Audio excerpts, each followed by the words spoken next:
Isang mapagpalang araw po sa inyong lahat. Celebrity Chika Time po muna tayo at may inihanda po akong chika para sa inyo. Tara po't magchikahan na po tayo. Asia's multimedia star na si Alden Richards lilipad papuntang Cebu. Abay, ano kaya ang gagawin at pupunta si Alden sa Cebu? Yes, mga maka-celebrity chika time, yan po ang ichichika ko sa inyo na lubos rin pong usap-usapan sa social media ng mga netizens, lalong-lalo na nga po ng mga followers at supporters ni Alden. Bago po tayo dumako riyan, nais ko po munang batiin mga timbahay, team abroad at mga seniors natin dyan. Shout out po sa inyong lahat at happy Thursday po. Abalang-abala nga po ang Asia's multimedia star para sa kanilang movie promotion.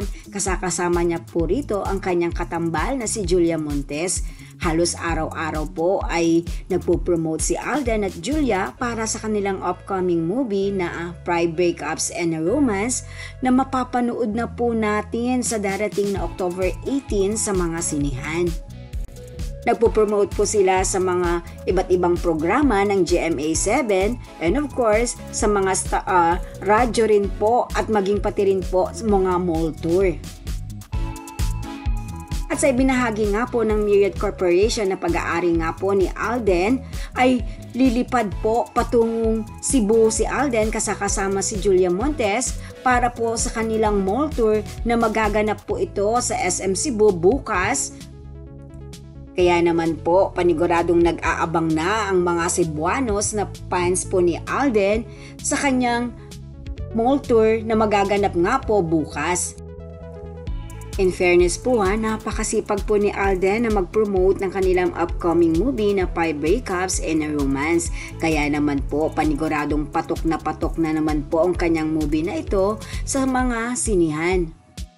And of course, alam naman po natin kung gaano po kahusay bilang drama actor si Alden, kung kaya't marami rin po ang nag-aabang ng kanyang upcoming movie po na ito. Naman po, sabay-sabay po natin itong panoorin sa darating na October 18. Yan po ang aking chika updates for today. Salamat po sa inyong panunood. Huwag po kalimutang mag-subscribe.